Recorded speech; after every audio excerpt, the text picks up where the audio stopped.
नमस्कार, मी पंजाब डक 15 म्हणजे बऱ्याच ठिकाणी भाग बदलत पाऊस पडणार आहे म्हणून हा अंदाज लक्षात घ्यायचा।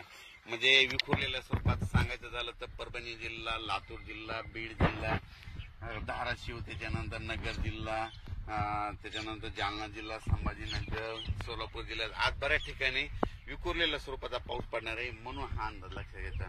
म्हणजे सर्व दूर पडणार नाही पण बऱ्याच पिकांना असं जीवदान ठरणारा पाऊस येणार आहे म्हणून हा अंदाज लक्षात घ्यायचा। मग राज्यात मोठा पाऊस कधी येणार तर राज्यात तुम्हाला एक सांगू इच्छितो की मोठा पाऊस कधी येणार तुम्हाला एक सांगू इच्छितो की राज्यामध्ये सांगायचं झालं तर सध्या तरी मोठा पावसाचं वातावरण नाही, असाच भाग बदलत विखुरलेल्या स्वरूपातच पडणार आहे म्हणून हा अंदाज लक्षात घ्यायचा। राज्यात फक्त जुलैच्या शेवटच्या आठवड्यात मात्र चांगला पाऊस राहणार आहे म्हणून हा अंदाज लक्षात घ्यायचा। म्हणजे सांगायचं तर जुलैच्या शेवटच्या आठवड्यात म्हणजे हा पाऊस राहणार आहे। शेवटच्या आठवड्यात चांगला पाऊस, मग ते वाहूनी वडे नाले वाहणारा पाऊस जुलैच्या शेवटच्या आठवड्यात पाऊस येणार आहे म्हणून हा अंदाज लक्षात।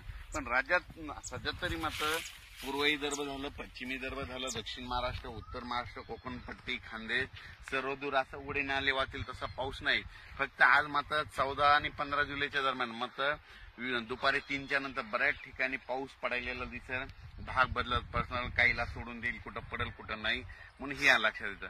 पण राज्यात सध्या तरी मोठं नाही, पण राज्यात मात्र 14-15 आज बऱ्याच ठिकाणी ठिकठिकाणी पाऊस पडणार आहे म्हणून हे लक्षात येतं।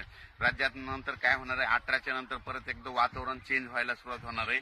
18च्या नंतर काय होणार आहे, मग हे नांदेड जिल्हा झालं, लातूर जिल्हा झालं, अक्कलकोट, सोलापूर, उदगीर, निलंगा ह्या शेतकऱ्यांचं काय झालं, पाऊस नसल्यामुळे त्यांचे सोयाबीन थोडं सुकत येतं। त्यांना सांगू इच्छितो की 18च्या नंतर तुमचं नांदेड झालं, धर्माबाद झालं, बिलोली झालं, नायगाव, त्याच्यानंतर इकडं त्याच्यानंतर जळकोट